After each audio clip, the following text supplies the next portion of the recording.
예, 안녕하세요. 사실 이 시간 좀 졸리고 피곤하시고 집에도 가고 싶고 그럴 시간인데 끝까지 남아서 같이 시간을 해주셔서 고맙습니다. 저는 바이라인 네트워크에서 스타트업을 취재하고 있는 남혜연이라고 합니다. 반갑습니다. 저는 사실 한국에서 주로 취재를 하다 보니까 그 베트남이나 라오스 현지 얘기를 잘 몰랐는데 오늘 이렇게 좀 생생한 얘기를 듣게 돼서 정말 재미있었거든요. 그런데 듣다 보니까 창업을 하라는 얘기인 건지 가서 하지 말라는 얘기인 건지 조금 헷갈렸어요. 그래서 뭐 두 분께는 베트남 그리고 이 대표님께는 라오스 현지 창업한다는 곳이 있으면 하라고 하실 것인가? 뭐 무슨 장점이 있는가? 우선 공통 질문으로 한 마디씩 먼저 여쭙고 얘기를 진행해 볼까 해요. 어려운 질문입니다.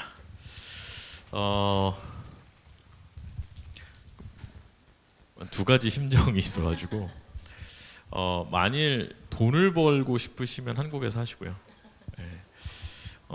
만일 거기서 그래도 한 5년에서 10년 정도 뒤에 그래도 내가 뭔가 이런 규모 있는 창업까지 내가 어떤 그 뭐라 그래야 되죠? 이렇게 네트워크를 확보할 수 있는 어떤 중요한 포석의 어떤 포지션을 진짜 꿈꿔서 가보겠다.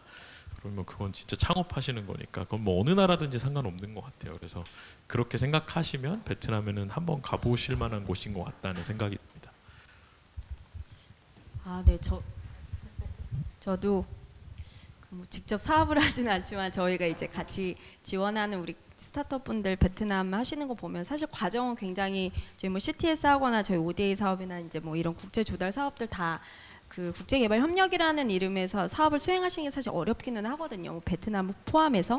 근데 이제 만약 정말 이제 국내 시장이 아니라 글로벌 시장을 타깃으로 하고 그게 이제 동남아시아에서 주력으로 할 수 있는 아까 이제 그런 사업의 모델이라고 하면 저는 베트남에서 시작하는 게 맞다고 생각하고요.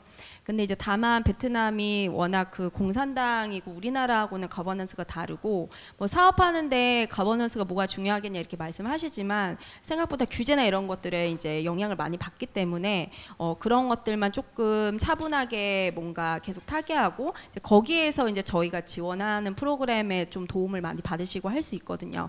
그래서 이제 그런 것들을 잘 여러 가지로 우리 대표님처럼 활용을 하신다고 하면 저는 베트남은 제일 첫 번째로 가실 국가라고 생각합니다. 저는 사실 창업을 하셨으면 좋겠다 생각하고요. 동남아에서 이유를 얘기하면 사실 처음에 한국에서 양계를 해보려고 생각을 했었어요. 근데 저희 아버지가 농부가 아니거나 우리 아버지 가족 중에 이제 농업을 한 사람이 없으면 사실 한국은 이미 농업을 하기에는 들어가기 진입조차 힘듭니다. 사실. 그러니까 융자도 받아야 되고. 근데 이제 라오스에서는 어떻게 보면 동남아시아고 규제가 아직 한국만큼 올라오지 않았기 때문에 또 일반적으로 다들 농업을 하고 계시기 때문에 농업을 하는 저 입장에서는 사실 동남아시아가 조금 더 매력적인 시장이었고요. 또 인구도 젊은 분들이 많아서 시장에 가보면 사실 생각보다 이제 소비를 해주시는 분도 많고 그리고 또 한국에서는 사실 어떻게 보면 저는 이제 반대로 생각하는 게 어떤 거였냐면 한국은 사실 이제 전화 한 통화만 하면 이제 사료를 갖다 주고 전화 한 통화만 하면 병아리 갖다 주고 전화 한 통화만 하면 이제 가져가고 되는데 여기는 전화를 해도 아무도 안 오고요. 받는 사람도 없고 해서 저희가 직접 해야 되거든요. 근데 한편으로는 저는 이게 기회라고 생각을 했거든요. 남들도 못 하는데 어떻게 보면 우리가 해놓으면 다 우리 거 아니야? 라고 생각하기 때문에 그런 점에서 있어서는 사실 기술이 없는 사실 한국에서도 여러 기술을 이제 접목해서 해보려고 한국에서 찾아서 가져갔는데요. 실제로 개도국에는 바로 적용하기 쉽지가 않더라고요. 그래서 제가 봤던 동남아 시장도 아직 무궁무진하게 크다고 생각을 하고 또 현장에서 일을 할 때면 정확하게 경쟁사가 눈에 보이지 않고요. 한국 기준에서 당연한 것들이 없다 보니까 현지어로 잘 시켜서 현지 사람들이 인지할 수 있는 것 방안에서 어떻게 보면 이 사람들이 돈을 낼 수 있게끔 만들까 어떻게 하면 이 사람들이 여기서 페이를 하면서 쓸 수 있지 정도로 생각을 하면 충분히 매력적인 거라고 생각하고 있습니다. 저 아는 지인이 해남으로 농업 창업을 갔는데 60대가 제일 어리다고 그런 얘기를 들었는데 현재 그 젊은 분들이 많다는 것도 되게 좀 인상 깊은 얘기인 입니다. 저 최상문제 질문 좀 여쭤보려고 하는데요. 아까 말씀하신 것 중에서 여기서 내가 일을 하면 넥스트 정주영하고 친구가 될 수 있겠다라고 말씀하신 게 좀 인상이 깊었는데 그 말씀은 이제 현지에서 좋은 스타트업을 잘 발굴을 하신다는 얘기잖아요.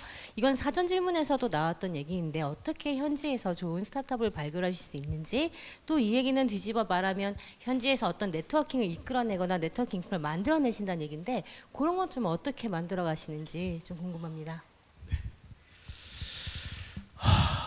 어려운 대답입니다. 왜냐하면 아마 다 창업자분들이시니까 아마 저랑 공감을 하실 수도 있는데 솔직히 잘은 모르겠고요. 그러니까 어떻게 잘 됐냐? 그럼 잘 모르겠다.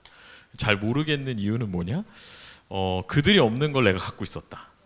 그들은 돈이 없었고 나는 돈이 없었지만 있는 척 할 수 있었거든요. 왜 한국엔 또 돈이 많으니까 또 기회를 또 찾으시려는 분들이 많았고 그 언맷 니즈를 만족시켜 드렸던 것 같아요. 그러면서 이제 시작이 됐었고 돈이 점점 많아지면 많아질수록 이제 저희에 대한 경쟁력이 떨어지니까 그러면 내가 이들을 위해서 할 수 있는 게 뭐가 있을까라고 해보니 이제 그분들이 뭐 요즘은 약간 그런 게 좀 있어요. 예를 들면은 이런 리테일 사업하시는 분들 중에서 이제 뭐 이커머스 이네이블러라 그래서 온라인 커머스가 워낙 또 잘 되고 있으니까 거기에 어떻게 하면 물건을 더 잘 팔까 하시는 분들이 있어요. 그럼 그분들이 가장 원하는 건 한국 화장품이에요.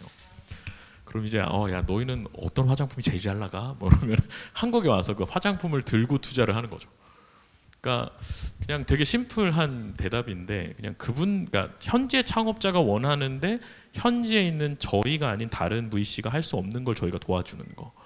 그게 가장 첫 번째로 좋은 거였던 것 같고요.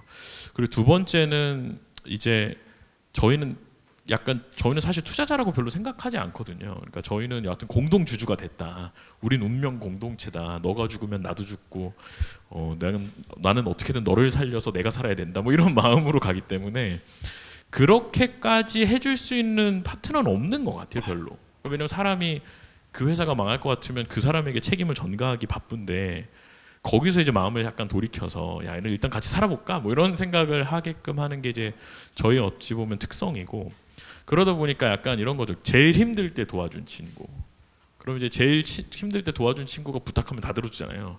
이제 그러면 이제 하나씩 부탁하는 거죠. 야, 근데 미안한데 나 빈그룹의 회장님 한 번만 만나봐도 되냐? 그러면은 제가 도와달라고 하는데 어떻게 안 도와줄 수는 없고 뭐 이런 거를 하기 시작한 거죠. 그래서 제일 힘들 때 끝까지 저희가 여하튼 도와줘서 그 친구가 내가 부탁하면은 안 들어줄 수 없는 상황까지 가게 하는 게 저희 어찌 보면 두 번째 장점이었던 것 같아요. 그래서 뭐 근데 그거는 창업하신 분들 다 똑같잖아요. 고객을 사랑하고 고객이 성공할 때까지 도와주시는 거니까 그거 하면은 어느 순간 이게 방향이 안 보인다고 하더라도 그분들이 갑자기 방향과 답을 주실 때가 있거든요.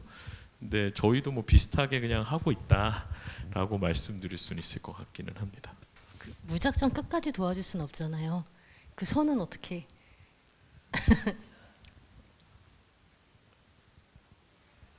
할 수 없을 때까지 합니다. 그러니까 이건 진짜 내가 도무지 할 수 없다. 이것까지 한다는 이거는 하나님의 도움이다. 뭐 이런 수준까지 일단은 해보고요. 해보고 나서 안 됐구나. 그럼 어떻게 뭐 답이 없는데까지 해보는 것 같기는 합니다. 네. 제가 괜히 죄송합니다. 예, 저 김 팀장님께 여쭙겠는데 네네. 이 CTS 프로그램에 지원한 12개 그 선정된 회사 중에 네네. 10개가 베트남이라고 거의 10개까지는 아닌데 이번에는 반 이상이죠. 네. 이게 쭉 이제 베트남 기업에 대한 베트남 시장에 대한 관심들이 네. 많고 지원을 한다는 네. 건데 그 중에 유의미한 결과를 냈거나 시장에 잘 안착했던 그런 사례가 혹시 우리가 알 수 있는 게 있을까요? 그 베트남 지금 이번에 이제 2단계 선정된 그 헬스케어 기업 중에 이제 TR이라는 기업이 있는데 아직은 초기 단계고 이제 저희랑 시드원 사업을 이제 같이 했었는데요. 사실은 굉장히 이제 어려운 지금 그 정확하게 어떤 솔루션인지 기억은 안 나는데 이제 그 TR에서도 시드원을 하면서 이제 왜냐하면 그 베트남의 그 병원에다가 그걸 테스트 베드를 하고 또 거기에서 여러 승인이나 이런 것들을 얻어야 되기 때문에 그걸 또 이제 저희가 거의 한 1년 반 안에 그거를 해내시느라 사실 굉장히 어려우셨어요. 근데 이제 그걸 그래도 어쨌든 시드원을 다 성공적으로 하시고 저희가 시드원에서 또 2단계로 바로 넘어가는 게 아니라 이제 그 성공에 대한 것들을 확인받고 다시 제안서를 써서 심사를 다시 받는 것 그리고 이제 되셨다는 거는 사실 이제 저희가 모든 외부에서도 평가를 다 받으셨다는 의미거든요. 그래서 이제 2단계를 통해서 테스트베드 했던 내용들을 이제 본격적으로 보급하고 실제 이제 매출까지 기대하는 단계이기 때문에 이제 그런 것들을 저희가 하고 있고요. 네. 그리고 이제 사업을 하지는 못했지만 저희가 그 베트남에서 이제 환경 특히 뭐 국내에 알려진 대 스타트업이기는 하지만 이제 뭐 폐어망을 활용해서 조금 더 이제 경제적인 가치를 이제 만들어내는 그런 스타트업도 이제 저희가 뭐 지원은 하지 않았지만 그런 모델들도 있었고 그래서 이제 베트남은 되게 이런 사업에 대한 솔루션들이 굉장히 다양하게 저희가 시도해 볼 수 있기 때문에 베트남의 많은 스타트업 분들이 주목하시는 것 같고 뭐 제가 이렇게 상무님처럼 베트남에 살지는 않지만 이제 저희가 베트남 사무소가 제일 큰 사무소고 코이카의 제1의 원조 국가예요. 그 뭐 10년 이상으로 해서.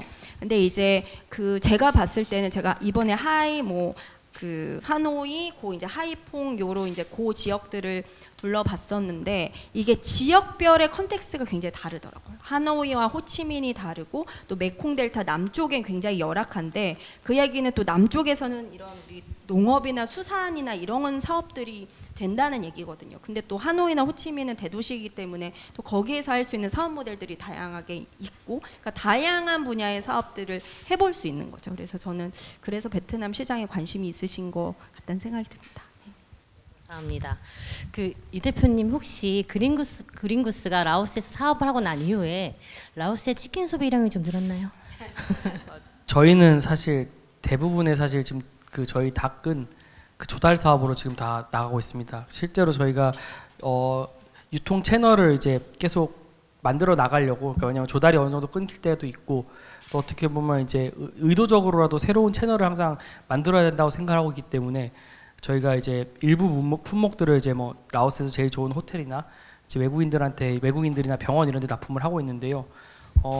저희는 뭐 사실 물량이 많지가 않을 수도 있는데 3개월 전에 사실 저희 물량들은 다 이제 매진으로 이제 다 나가서 사실 실제는 뭐 치킨집까지는 아직 가지 못하고 있고요. 또 동남아시아 라오스 같은 경우에는 이 양계가 좀 신기하게 좀 쓰일 때가 있습니다. 이제 바우처 형태로 많이 나간다고 보시면 될 거예요. 유엔이 왜 이 닭을 사냐고 하면 이제 공무원들한테 이제 돈을 줘서 이거를 소동들한테 이제 나눠주라고 하면 이 돈이 제대로 전달이 안 될 가능성이 많거든요.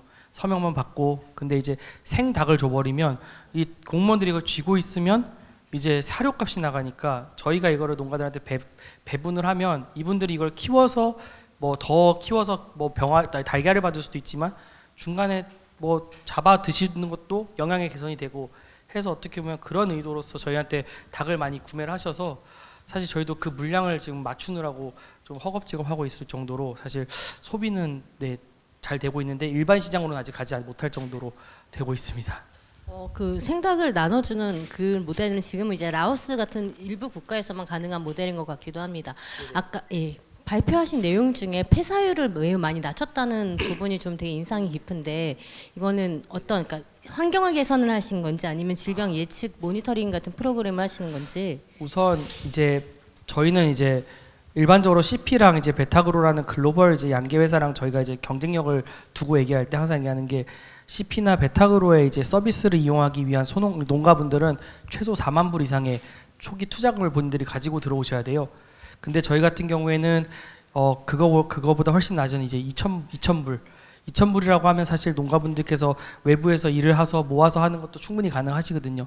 2,000불로서도 시작할 수 있는 모델을 만들려고 하다 보니 사실 이제 작은 규모로 시작을 했고요. 작은 규모가 오히려 양계는 큰 규모 다 키우기 힘듭니다. 왜냐하면 이제 사람들이 잦은 왔다 갔다 하는 것도 있고 그래서 이제 사실 일반적으로 CP나 이런 베타그로가 소농들을 키우지 않는 그러니까 소농들한테 서비스를 제공하지 않는 이유는 줬을 때 사실 더 서비스 비용이 많이 들어가기 때문에 그런 걸 런칭을 못 하고 있거든요. 근데 이제 그 이유 중에 하나가 닭을 줬을 때 폐사율이 높고 이 폐사율에 대한 책임을 기업들한테 많이 이제 정부나 이제 농가분들이 이제 전의를 해서 근데 저희 같은 경우에는 폐사율을 이제 책정한 이유 중에 하나는 라오스 전체 인구의 70%가 농업을 하고 있는데 그 인구의 많은 수가 만약에 양계를 하고 우리가 접근하기 쉽다고 하면 좀 더 저렴하고 더 많은 수의 양계를 우리가 생산하지 않고 우리랑 농가분들이 같이 한다고 하면 무한정 이제 수가 늘어나지 않겠나. 베트남도 사실 도시만 되게 발달을 하고 있지 저희는 주로 도시들 베트남에 출장을 가거나 하면 저희는 도시에서 하루 있다가 바로 이제 지방으로 나가거든요. 그러면 라오스랑 크게 차이는 없습니다. 거기 인구도 많고요. 그러면 저기는 다 우리가 지금 선점할 수 있는 시장인데 라고 생각이 들어서 네, 그 데이터에 조금은 저희가 집중하고 있습니다. 팀장님 그 아까 규제 네. 얘기를 한번 해주셨어요. 네, 네, 네. 근데 우리나라 같은 경우에는 이제 규제, 그러니까 법이 만들어지지 않는 회색 지역에는 샌드박스 같은 프로그램을 하잖아요. 이제 그 베트남이나 이런 데서는 그런 프로그램들이 좀 운영이 되고 있는지. 근데 이제 우리나라 정부에서 다른 그 부처에서 하는 것들은 제가 사실 잘 알지는 못하고 다만 이제 베트남 내의 규제들은 뭐 상무님 더 잘 아시겠지만 조금씩 이제 지금 생겨나고 있는 것 같아요. 저희가 뭐 예를 들면 CTS는 아니지만 저희가 이제 산림 펀드 같은 것들을 국내에 이제 투자사하고 한번 사업을 해보려고 했었는데 이게 굉장히 그 이제 온실가스 감축이나 이런 분에 대해서 전혀 가이드라인이 베트남에 없다가 이제 그게 이제 우리나라 기업이랑 계속 협상을 하면서 이제 그 마인드가 생긴 거죠. 아 이게 정말 우리 베트남 입장에서 정말 돈이 될 수 있고 굉장히 중요한 거구나. 그래서 결국은 저희 입장에서 그 사업 못 했거든요. 그 이제 우리나라 투자사 입장에서 비용이 이제 너무 커졌고 이제 협상에 시간이 너무 많이 걸렸기 때문에 이제 그런 면에서 뭐 규제가 없어서 동남아 시장에 가기가 용이하다 이제 좀 그거는 베트남은 좀 어려울 것 같아요. 왜냐하면 이게 이제 아예 인도네시아 같은 경우는 제가 아는 선에서는 규제가 아예 있거든요. 그러니까 공표된 이제 규제가 있으면 거기에 맞춰서 우리 기업들이 준비하실 수 있는데 베트남은 이제 그게 점점 강화되는 과정이기 때문에 그게 이제 현지 조사가 다 이제 필수라고 말씀드리는 게 이제 변화하는 그런 거버넌스에 대해서 다 잘 적응을 하셔야 되고 또 베트남이 굉장히 저희가 이제 많이 듣기로도 사무소를 통해 알기로도 오너십 굉장히 강한 나라거든요. 이게 이제 저희가 ODA 다른 국가 대 국가 프로젝트를 할 때도 이렇게 얘기를 해요. 그냥 저희가 이제 보는 저희 코이카에서 지원하는 뭐 2천만 불짜리 하더라도 그냥 2,000불 우리한테 달라. 우리가 직접 하겠다. 요즘에는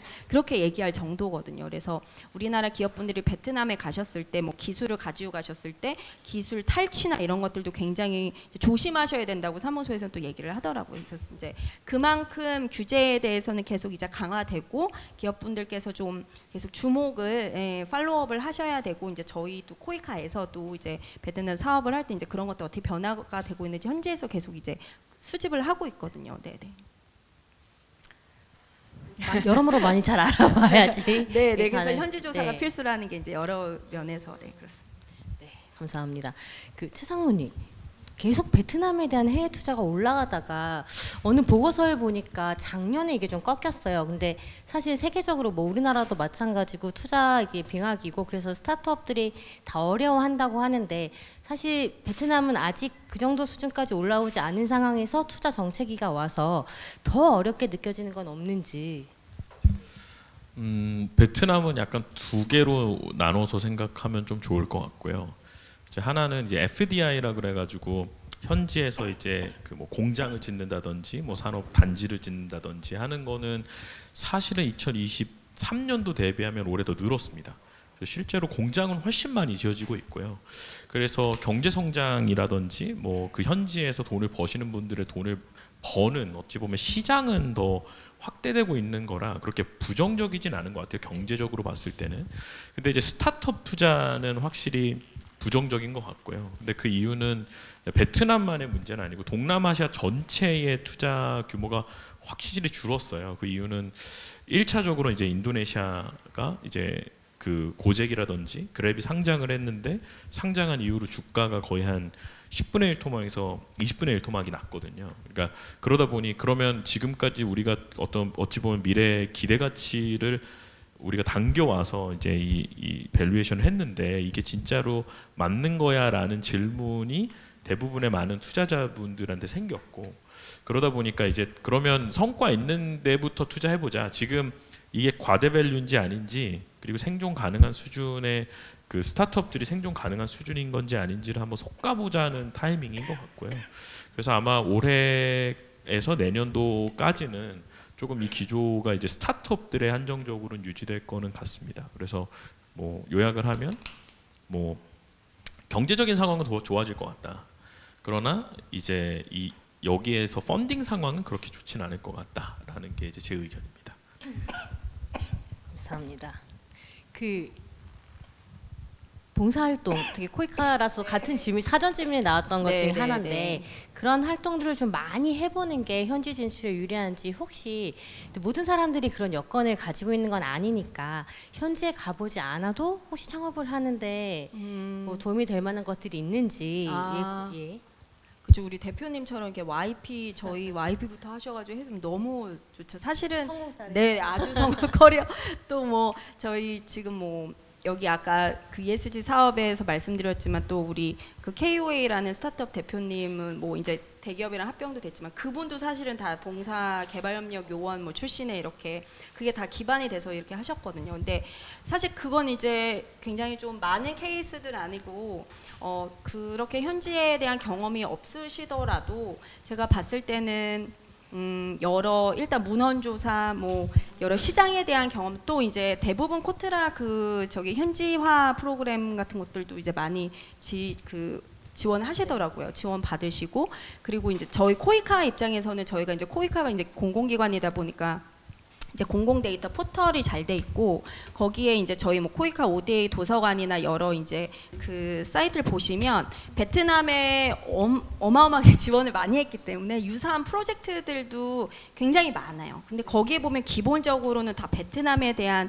환경 분석이 1번이거든요. 그래서 그런 것들에 대해서 좀 조사 보고서나 이런 것들, 그리고 이제 아까 UN 시장 말씀하셨지만 이제 가장 그 유엔에 이제 많은 기구들 분야별로 뭐 FAO, 농업이면 FAO, 여러 이제 뭐 WHO 이제 이런 기관들에서 그 본인들이 ADB나 이제 이런 여러 이제 아시아 중심으로 지원하는 유엔이나 이제 다자개발 은행들에서 지원하는 프로젝트들의 보고서는 구글링 하시면 뭐 챗GPT나 이런 것들 다 물어보시면 다 나오거든요. 그러니까 그런 것들을 다 간접적으로 조금 리뷰를 하시는 게 제가 봤을 땐 중요하고, 그럼에도 불구하고 이제 사업을 직접적으로 시작하실 때는 뭐 우리 상무님이나 이렇게 좀 현지의 전문가분들을 좀 인터뷰도 하시고 좀 만나보시면 큰 도움이 될 것 같고요. 시드 제로 프로그램이나 저희 또 지원 프로그램 있으니까 활용하시면 좋을 것 같습니다.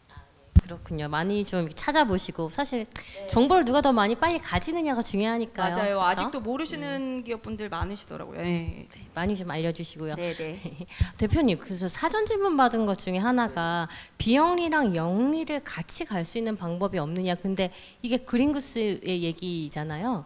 여기에 대해서 한마디 좀 해주시면. 저희는 사실 저도 이제 연구자로서 사실 라오스에 먼저 갔었었고요. 또 사실 처음에는 NGO를 먼저 꿈꿨었습니다. 근데 이제 NGO를 이제 관두고 소셜 벤처로 전환을 했던 이유 중에 하나가 사실 모금 펀딩에 있어서 이제 한국은 제가 생각했을 때 이제 모금이 워낙 이제 치열한 것도 있고 또 규모가 이제 늘지 않는 것도 있었었고, 또 한편으로는 이게 비영리로서 해결할 수 있는 문제가 아니겠구나라는 생각을 좀 어느 순간에 맞닿아서 영리를 해서 이제 그 영리로서 이제 한번 해결책을 찾아보자로 가게 되었고요. 사실 저희도 이제 꾸준하게 이제 어떻게 보면 그 소규모 농가분들과 함께하는 포션을 30%를 이제 지키려고 노력을 하고 있고요. 나머지 70%는 일반적인 양계 산업에서의 그런 이제 산업으로서의 경쟁력을 갖추기 위해서 또 되게 노력을 많이 하고 있고요. 사실 밸런스를 잡으려고 노력을 되게 많이 하고 있는데 간혹은 이제 이게 혼동되다 보면 사실 저희 내부 구성원들도 혼란스러울 때가 많아서, 현재는 그러면 일단 돈을 잘 벌고 중간중간에 우리가 그런 걸 잊지 않게끔 잘 쓰는 기업이 되자. 왜냐하면 전자에 좀 더 많이 초점을 뒀다가 사실 어떻게 보면 생존을 못하는 기업을 저희가 케이스 스터디를 많이 봤었어 가지고, 우리는 이제 스타트업이니까 기업으로서 매출과 수익으로서 어떻게든 이제 생존을 하고 그 이후에 이제 가자라는 전략을 세웠고, 이제 그 전략으로서 어떻게 보면 지금 생존하고 있습니다. 감사합니다. 제가 갑자기 화면을 바꿔서 이제는 시간상 현장에서 나온 질문들을 좀 소화를 했으면 해서요. 첫 번째 질문 이제 최승호 성무님께 들어온 거거든요. 아까 우리 전 세션에서는 싱가포르는 이제 비즈니스 친화적 있는 환경이다라고 좀 말씀을 해주셨는데 베트남은 어떤가요? 정부 규제나 혹은 사업하시는 환경 분위기? 뭐 아까도 이제 코이카에서 얘기해 주셨는데 일단 기본적으로 이제 베트남 그러니까 그러니까 규제적으로 그냥 먼저 말씀을 드리면 해외에서 베트남에 들어가셔서 사업하시기는 그렇게 만만한 분위기는 아닙니다. 규제적으로 보면. 왜냐면 현지인들이 창업을 더 하고 사업을 우리나라랑 되게 비슷해요. 우리나라 사람들이 현지에서 창업하기가 더 수월하지 외국인이 여기 들어와서 사업을 하기가 더 어렵듯이 굉장히 비슷하게 베트남에 가서 사업을 실제로 하시기는 좀 어려운 것 같기는 합니다. 왜냐하면 이 외국인이 주주인 경우 외국인이 언제든 쫓겨날 수 있다는 거를 사실 염두에 두고 있고 그리고 또 정식 루트를 밟지 않고 하기가 한국인이 하긴 좀 어려운 것 같아요. 외국인들이 하기에는. 그러니까 이제 사실 정식 루트를 다 밟다 보면은 시간이 너무 오래 걸리고 그러다 보면 이제 내가 원했던 사업을 해야 되는 타이밍을 놓칠 수 있기 때문에 그렇게 편한 상황은 아닙니다. 그래서 좀 준비를 좀 가서 하시거나 가서 이 시간이 좀 필요하다. 그거를 다 뚫고 지나갈 수 있는 시간이 좀 필요하다고 생각하시면 좋을 것 같고 사업 분위기는 사실 좋습니다. 사업하시기에는 왜냐하면 현지에서 뭐 창업을 하고 특히나 또 한국 제품들에 대한 이제 선호도가 굉장히 높기 때문에 실제로 이제 한국인이 와서 여기서 현지에 창업한다. 그리고 뭐 한국인의 한국 회사에 내가 취업한다라고 하면은 뭐 좋아하는 친구들도 많고요. 그래서 사업하는 분위기가 그렇게 나쁘지는 않습니다. 근데 아까 말씀드렸던 대로 정부에서의 어떤 규제가 어떤 식으로 발의가 될까는 사실은 좀 고민은 되는 것 같아요. 그래서 그런 부분들에 이제 허들은 좀 있다라는. 근데 뭐 전혀 어렵진 않습니다. 네. 아까 발표하실 때 3년 5년 정도 고생을 해야 된다 그랬고 또 현지에서 또 정세도 안정이 되고 뭐 좋아진 것도 3년 5년 걸린다 그랬으니까 지금 나가야 되나요? 진출하려면? 그러니까 3년에서 5년 뒤에 제가 그때 말씀드렸던 거는 5년 정도 뒤에는 할베스트, 그러니까 이제 실제로 돈을 버는 거를 이야기를 드리는 거고요. 그러니까 실제로 돈 내는 고객들이 생기고 그 돈 내는 고객들이 내가 베트남의 현지에서 이제 사업을 이제 어찌 보면 규모 있게 내가 규모 있는 인컴을 벌 수 있는 거죠. 뭐 그런 수준인 한 5년 남았다고 보고 사실 뭐 창업도 똑같으시잖아요. 한 5년 해야 되잖아요. 똑같이 생각하고 지금 나가셔서 그거를 시작을 하시는 게 저는 더 중요하다고 생각을 하기는 합니다. 그러나 가셨을 때 갔는데 나는 내 인생은 너무 불행하고 뭐 이렇게 생각하시면 안 된다는 거죠. 네, 가면 원래 불행한 거고 여기서도 창업하면 불행하고 거기서도 불행한데 가서 불행하나 뭐 그렇게 그냥 생각하시고 그냥 가서 창업하신다는 마음으로 생각하시는 게 좋겠다는 이야기였습니다. 네. 사는 건 원래 힘드니까요.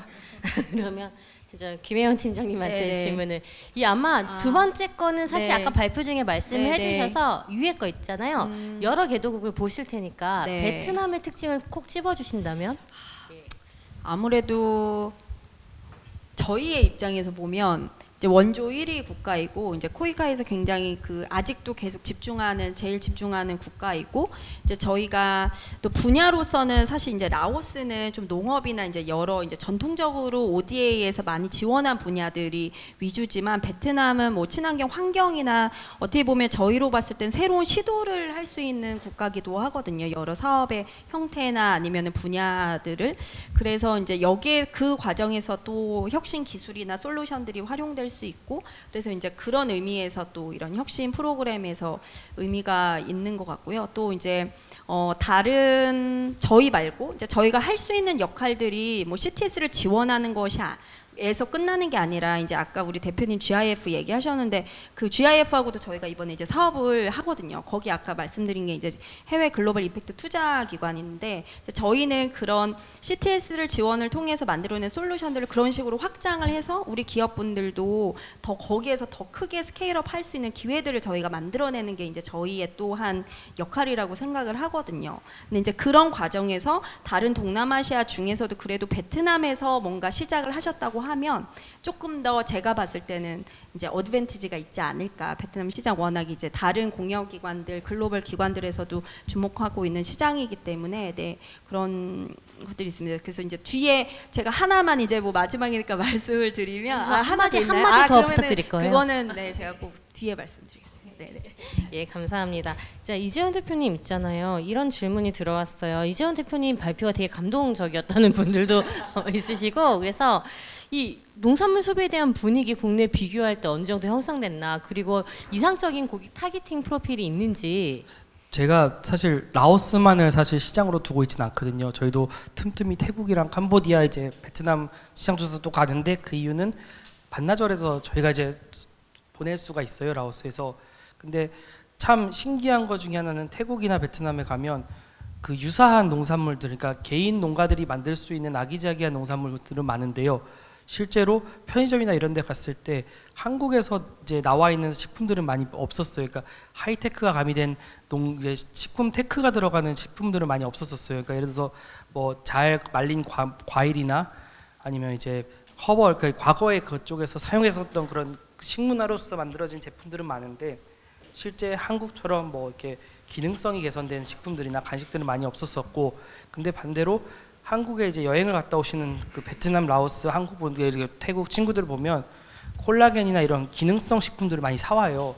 근데 그걸 볼 때마다 항상 느끼는 게 뭐냐면 한국에서도 이런 식품 테크를 하시는 분들이 들어와서 현지의 입맛을 받고 현지의 재료를 활용해서 이런 식품들을 건들기 시작하면 현지에서 물론 이제 초반에 이제 시간이 많이 필요하긴 하겠지만 될 것 같은데, 이유는 이제 태국이나 아니면 동남아 라오스 시장을 많이 돌 때마다 느끼는 건 참 아기자기에 포장 잘하고 저희가 이제 먹었을 때도 현지 맛이다라고 하는 게 많은데 편의점이나 가면 말씀드린 것처럼 그냥 그런 한국에 있는 것들이 많이 없어요. 그래서 보면 라오스 대학도 그렇고 태국 대학도 그렇고 그런 기능성 식품을 만드는 곳이 생각보다 이제 연구비나 많이 그런 게 없어서 하는 친구도 많이 없고, 근데 한국은 그런 걸 이제 하는 데가 많다 보니 이런 걸 와서 현지화 시켜서 적응을 하면 잘 되지 않을까?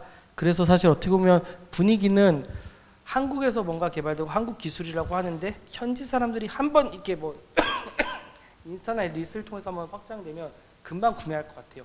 그리고 구매 파워도 생각보다 있다고 느끼고 있고요.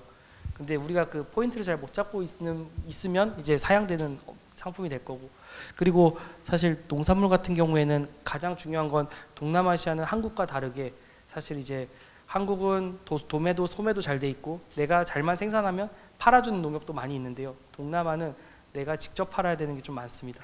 그러다 보니까 내가 잘 생산한 거를 내가 어필해야 되고 내가 왜 잘 만들었는지 소개해야 되다 보니까 오히려 그런 점은 한국 사람이 또 진입하기에 또 장점이라 생각을 하고요. 왜냐하면 어떻게 보면 이제 저희가 동남아에서 이제 한국에서 이런 걸 먹어서 컸으니까 이런 걸 잘 건들면 훨씬 좀 더 시장성으로 좋지 않겠나. 그렇게 생각하고 있습니다. 네, 이제 진짜 마지막 질문할 건데요. 이게 요거는 마지막 질문과 함께 대답을 해주셔야 돼요. 할인 몇 %. 근데 아직 이제 공통 질문은 뭐냐면 앞으로의 계획이나 혹은 오늘 해주시고 싶은 말씀 있으셨는데 발표 때 못하셨던 얘기 같은 거를 아주 짧게 세 분 다 부탁드려요. 대표님 먼저. 네, 이게 맞습니다. 그러니까 저희도 지금 납품하고 있는 닭이 토종닭입니다. 그러니까 살코기가 별로 없고요, 질기고요. 그러니까 주로 국을 내서 먹는 게 많고요. 근데 이게 이분들이 좋아하는 식문화가 맞고요. 그러면 그렇다고 하면 우리가 좋아하는 닭을 안 좋아하냐? 또 이제 소득이 올라가고 이제 음식이 문화가 다양화지면 물론 이제 다양한 닭고기를 좋아한다고 생각을 하는데 전통적으로 이제 좋아하시는 이 페이버는 가늘고 딱딱하고 질긴 게 맞습니다. 그래서 이 시장이 존재를 하고요.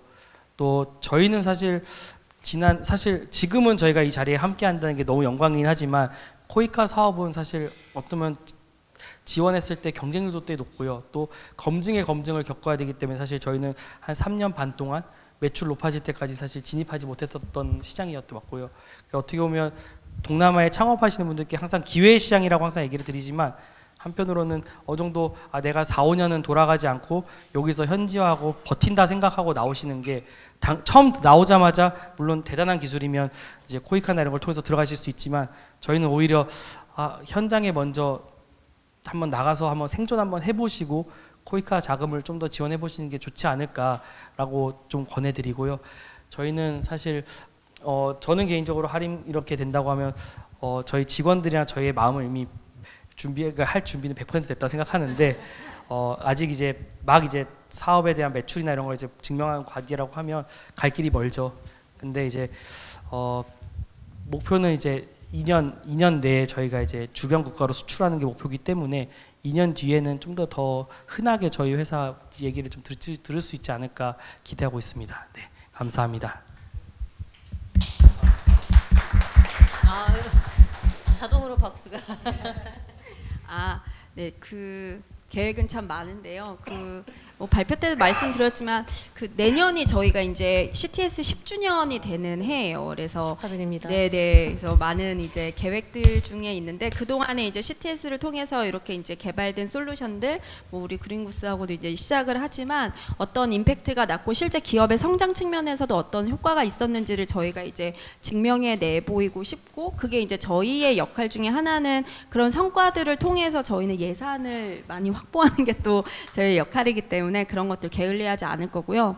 그리고 이제 우리 기업분들께는 조금 꼭 코이카만을 바라보실 필요는 없다. 진짜 글로벌로 많은 기회들이 있는데 가장 큰 장벽은 영어더라고요. 그래서 이제 이런 오픈 이노베이션 챌린지 같은 경우에 다 미국에서 시작하고 뭐 이런 영국 이런 데 다 기반이 싱가포르 다 영어기 때문에 근데 거기에서 좌절을 많이 하시더라고요. 물론 이제 저도 어떤 점이 어려운지는 알겠고, 근데 이제 지금 세상이 생성형 AI도 있고 또 훌륭한 인재들이 많이 있잖아요. 그래서 좀 그런 것들을 너무 허들로만 느끼시지 마시고 뭐 코이카뿐만 아니라 좀 더 글로벌 챌린지에 도전하시는 하나하나씩 지금 나오고 있거든요. 그래서 이제 그런 것들에 눈을 좀 시야를 확보하고 저희가 그런 과정을 또 지원하는데 게을리하지 않도록 하겠습니다. 고맙습니다. 예산 많이 확보해 주세요. 제가 나쁜 얘기를 너무 많이 한 것 같아서 죄송하고요. 그냥 근데 드리고 싶은 얘기를 좀 요약해서 긍정적인 거 하나, 뭐 부정적인 거 하나씩 이제 말씀을 좀 드리면 그러니까 좀 긍정적인, 부정적인 것부터 할까요? 부정적인 거 먼저. 부정적인 거는 창업은 어딜 가나 어렵더라. 네, 이거는 뭐 베트남이건 한국이든 어렵더라. 그래서 한국이 오히려 사실 저는 그렇게 느끼거든요. 한국이 사업하기 훨씬 쉽다. 네. 이렇게 얘기하면 또 다들 이렇게 표정이 안 좋아지시는데 여기 다 한국에서 사업하시는. 네. 그러니까 창업을 하셔서 그런 거고요. 그냥 돈 벌기가 쉬운 나라인 것 같아요. 뭐를 하셔도 뭐 예를 들면 쿠팡만 하더라도 거의 뭐 거래액이 거의 100조 가까이 되는 이런 국가는 거의 없거든요. 그러니까 내가 물건을 팔면 월 1억 정도의 매출을 만들어낼 수 있는 게 뭐 진짜 한 5, 6개월 안에 만들어낼 수 있는 나라는 거의 없어요. 근데 대한민국에서 그렇게 사업을 할 수 있는 환경이 있다는 건 참 좋은 환경에서 있는 거고, 부정적인 얘기는 베트남은 그거에 아까 GDP로 그냥 환산해 보시면 한 10배 딱 어렵습니다. 예, 돈도 없고 돈도 안 내고 경쟁사는 너무나도 치열한 곳에서 성공적으로 사업을 한다라는 건 여하튼 어려운 일이라서 베트남에 가셔서 사업하신다라는 거에 좀 마음의 무장을 조금 더 하시고, 그렇다고 안 가실 거 아니잖아요. 그러니까 마음의 무장을 하시라는 거지 하지 말라는 얘기는 아닙니다. 긍정적인 얘기를 좀 해드리면 그래도 기회가 훨씬 많은 것 같아요. 그러니까 대한민국은 기회적인 측면에서 보면 좀 제한적인 것 같아요. 그러니까 지금 내가 뭐 어떤 아이디어가 있으셔서 사업을 해봐야지 하면은 이미 경쟁사들이 너무 많고, 그리고 그 경쟁사들을 다 뚫고 선택을 받으려면 너무 니치하게 들어가는데, 니치에서 확산을 하려면 또 아예 다른 게임을 또 해야 될 수도 있어요. 그러니까 뭐 진짜 약간 파이낸스 게임을 하듯이 그럼 이거 다 인수해서 하는 뭐 갑자기 이런 내가 알지 못하는 영역들의 사업들로 확장이 될 수도 있어요. 근데 베트남은 아까 뭐 라오스도 얘기해 주셨는데 진짜 뭐가 없어요. 이게 진짜 없어? 뭐 이렇게 질문이 좀 달라져요. 야 이거 진짜 없어. 그러니까 우리는 약간 이런 거죠. 야 이거를 하려면 이거 말고 이거는 어떻게 해야 돼? 뭐 이게 질문이면 이거 없어? 왜 없어? 왜 없냐는 질문이 좀 이상해. 또 왜 원래 없었으니까 없는 거지, 왜 없는 건 또 뭐야? 뭐 이런 표정들이에요. 그래서 할 것이 상당히 많다. 그러면은 규모 있는 사업이라든지 아니면은 우리나라에서 진짜 한번 시도해 볼 수 있을 만한 사업들을 베트남에 가면은 해볼 수는 있다. 그는 딱 10배 어렵다. 뭐 이렇게 생각하시면 좋겠습니다. 알겠습니다. 그 솔직한 얘기 들려주셔서 너무 감사하고요. 긴 시간 들어주신 여러분 더 감사합니다. 고맙습니다. 감사합니다.